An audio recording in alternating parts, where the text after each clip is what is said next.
When it comes to starting off your project and you got your subsidy contract and your subsidy contract has entered into force, meaning it has been countersigned by the managing authority of the Interreg CENTRAL EUROPE program, within 3 months, you will need to provide the following information in GEMS, namely the name and contact details of the project management team, the location of the official project documents at the lead partner and at each of the partner's premises, the bank information of the lead partner, information on the partnership agreement, namely the date of signature and the uploading of the document in GEMS, and in case of private lead partner or project partner institutions, information on the ultimate beneficial owner has to be included. In case you have questions on what the ultimate beneficial owner is, again, please have a look at the program manual and here notably at the glossary, where the definition of the UBO, as we call the ultimate beneficial owner, is included. Unless this information as listed here above is included, the MA will not disperse any funds to the project. So this is really the basis in order to get reimbursements going. And as said, this needs to be completed within 3 months after the subsidy contract has entered into force. Next, please. The starting point for this is GEMS. As you know, GEMS is our electronic monitoring system. You are all very well acquainted to it because you have been applying in the GEMS system. You have been, with our colleagues, been in intensive exchange in the past weeks in order to work on the fulfillment of conditions. And all this has been done in GEMS, the Joint Electronic Monitoring System. And GEMS is then also the basis for any reporting and monitoring activities of your project. In this regard, I'd like to point out to you some guidance documents which we have published on our Interreg CENTRAL EUROPE program website.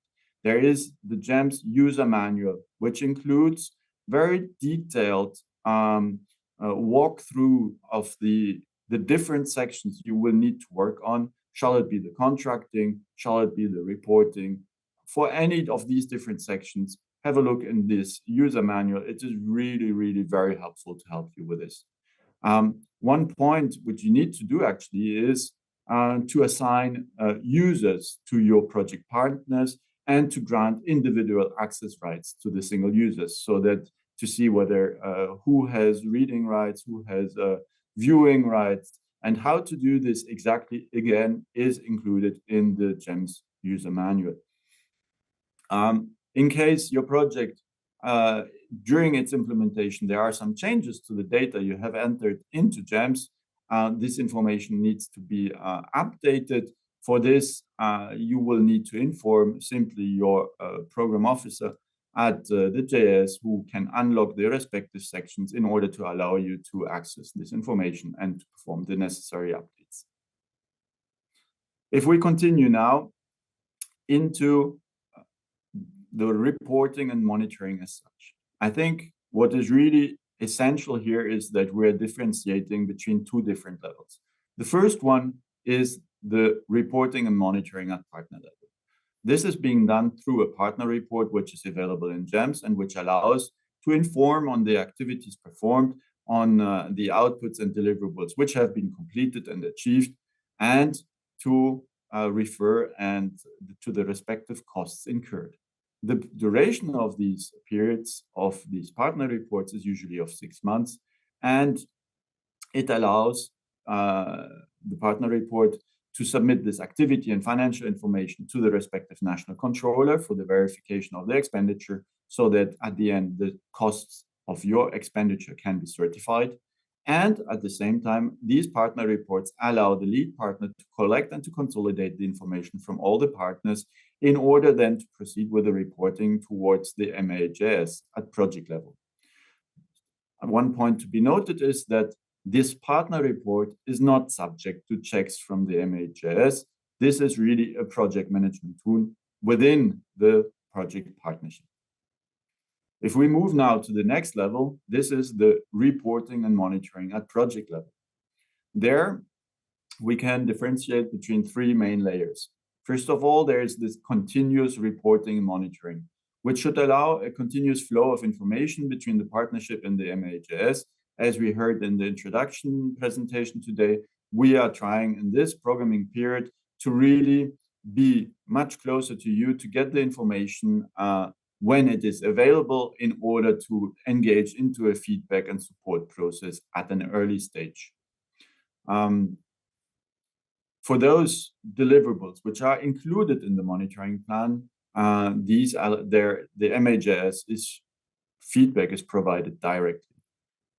Then another point or another layer of feedback is actually the project reviews, where it is a sort of a fitness check where a joint reflection is being done on the first year of project implementation to see how was the performance, what worked, what did not work, and how are the plans for the forthcoming months of the project implementation.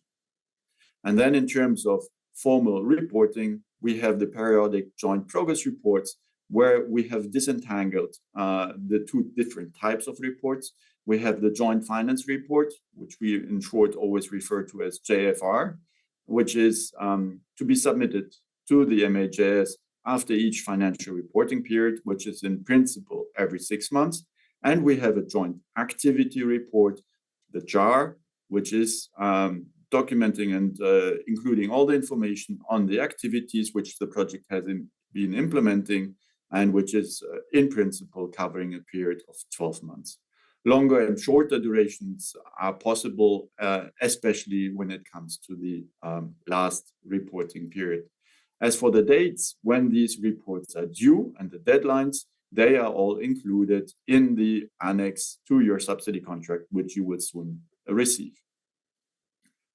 One important element which brings all this reporting and monitoring information together is the monitoring plan. It is a plan which is set up in the startup phase, and it defines the activity and finance reporting and the monitoring schedule as defined between the lead partner and the MHS. Therefore, it is a management tool of the lead partner towards the partnership, but also, of course, the framework for the continuous flow of information and exchange from the project with the MHS.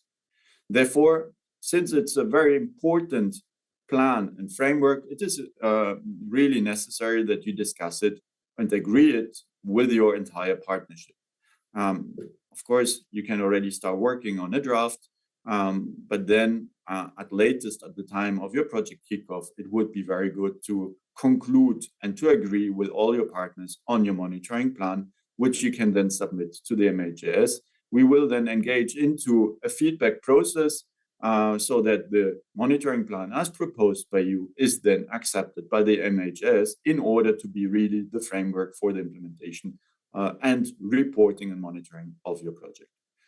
It is to be noted that the acceptance of the monitoring plan is a precondition for the reimbursement of the preparation and contracting lump sum, in addition to the information which I was mentioning before on the additional information which needs to be included in the GEMS system.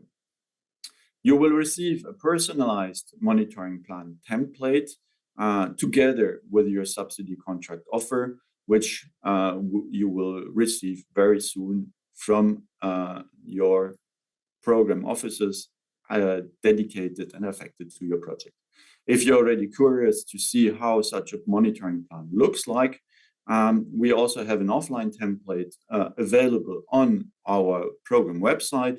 And in the presentation now, I would like to go through with you the different sections and to give you some further details on how it looks like and what you should be filling in this plan. For the section 1 and 2, which you can see on this screenshot, they refer actually to the project identification and to the joint progress reports. These first two sections are very easy because they are pre-filled in the template which you will receive. The information is based on what is in the application form, what is in GEMS. It is related to the starting date as it has been agreed during the fulfillment of conditions, and which is also then referring to and used for the reporting deadlines as included in the subsidy contract, as I was mentioning before. If we go on to the section number 3 of the monitoring plan, this section is covering the milestones. The milestones are control points, or let's call them exchange points, where information needs to be flowing between the project and the MHS, where it allows the management of the project and the MHS to see that there is a progress which has been achieved. Ideally, a project should define 3 to 4 milestones for the entire project duration. And in the definition of the milestones, one should look at having a good thematic coverage of what the project is doing, but also a good coverage in terms of project lifetime. For this, it's actually very important that you also foresee one milestone in the first year of your project implementation, because this is actually a time where there are not so many other continuous reporting activities taking place. So it's really important that also within this first year of implementation of your project, you define a milestone where such an exchange takes place. In this table, which you can see here, you will need to define for each milestone, M1, for example, a milestone title. It should be brief and self-explaining. And then please include also a brief milestone description. So a reasoning why this is an important control point for your project. And what is actually also very important is that you include based on what this milestone can be checked. So what will be the evidence which you can bring forward for this milestone? Shall it be, for example, a deliverable or even an output, which will be finished at that time?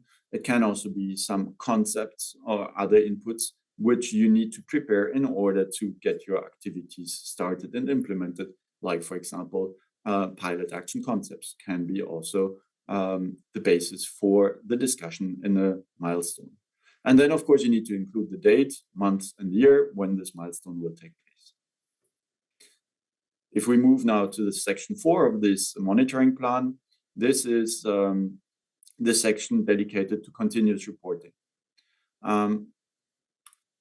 If you have had a look already in the program manual, and as I mentioned before, we are trying to be very much closer to the projects and to provide you direct feedback on a selection of outputs and related final deliverables. These outputs and final deliverables on which we provide to you direct feedback are to be included in this continuous reporting section of the monitoring plan. The idea is here to cover all output types. So if your project is having strategies and action plans, or pilot actions, or solutions, all these 3 types need to be covered in your monitoring plan. As an additional point, also all work packages need to be covered. So if your project has 3 work packages and you are having outputs, of course, in each of these 3 work packages in your selection, please make sure that you cover all the 3 different types and all your work packages. It is to be noted that the mandatory output, which you all included in your work package 1, which is called Organizations Cooperating Across Borders, this is an output which is a mandatory one, which you should not include in the monitoring plan, because this output actually is fulfilled when you have signed your partnership agreement, and therefore it is not really a point on which there could be a valuable MHS feedback. It is rather when you're working on your strategy or action plan, your pilot actions, or your solution. However, it is not necessary to include all outputs of your project. This might sound maybe a bit contradictory, because before we said you should cover all types and all work packages. But if you're having, for example, 3 strategies being developed in work package 1, then it's sufficient that only 1 strategy is being included here for direct MHS feedback. Same applies if you're having 4 pilot actions. It's sufficient if you include 1 of these in your continuous reporting overview for the direct feedback by the MHS. When we are saying, please include them here and you will get direct feedback, this does not mean that we will not look at your other outputs. We will look at them during periodic reporting. So once you're delivering to us your joint activity report, you will get feedback on all your remaining outputs on which and deliverables which we have not yet commented before during continuous reporting. As you know from the fulfillment of conditions for each output, there is a related final deliverable which needs to be provided. For us, you will see also in the program manual, for an output, you need to provide an output fact sheet for which the template is again available on our program website. And you have a final deliverable, like for example, if your output is an action plan, then you will provide the output fact sheet, select the category strategies and action plans, describe the output there. And then the final deliverable will be the actual action plan, the product. So this always goes hand in hand, and you need to include in this table the output and the related final deliverable. And the related delivery dates should, of course, be consistent, that the output arrives at the same time as the related final deliverable. And this information should then also be consistent with the information which you included in your project application form. However, you will note when filling in this table that in the project application form, you have been just selecting a period. So now here in this monitoring plan, you will be asked to provide some further details, notably the months and the year, when we can expect to have this exchange on these outputs and deliverables. If we now move to the section 5 of the monitoring plan, this is dedicated to the project reviews. I already mentioned them before as one of the layers of continuous reporting and monitoring structure and setups which we have in the Interreg CENTRAL EUROPE program. These reviews are a sort of a fitness check to assess the capacity of the project to achieve its project's objectives and its targets, to reflect back on the first year of project implementation, to see where the project stands, and therefore it should be taking place preferably straight after the submission of the first joint activity report, which includes all this information. And as you will see in your reporting schedule, your first joint activity report covering your first 12 months, you have 2 months to prepare it. So at the end of month 14, you have to deliver this report to the MHS, and therefore it makes sense to have the project review in month 15 to have this JAR as the basis of discussion, together, of course, with the related joint finance report, JFR, which in this case would be JFR2. You will see in the monitoring plan the optional field of indicating a second review. For the moment, since you are in the startup phase of the project, please leave this information empty, or you simply put not applicable, because we consider the monitoring plan as a living document. And if we realize later on during project implementation that there would be the need for a second review, we will get back to this monitoring plan. And then this date would be then included in the monitoring plan of a second review upon request by the partnership or by the MHS. So for the time being, please include the first date of your project review in project month 15, and the second date, please leave empty or put not applicable. Next slide, please. In the section 6, it's about indirect state aid obligations.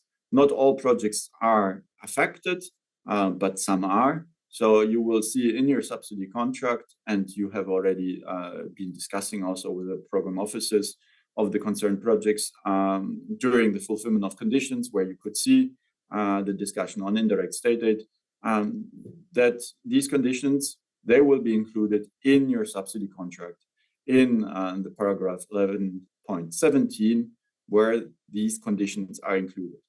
What is important for indirect state aid is that prior to their implementation, an MHS approval of the indirect amount is required.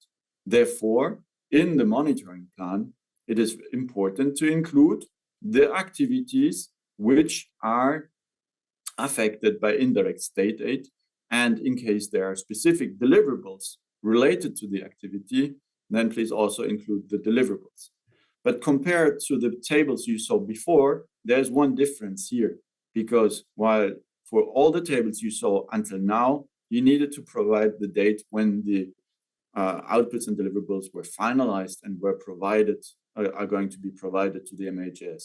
Here in this indirect state aid table, since it is about the notification and the exchange with the MHS prior to the implementation, you will see that here you're being asked to include the activity start date in this table.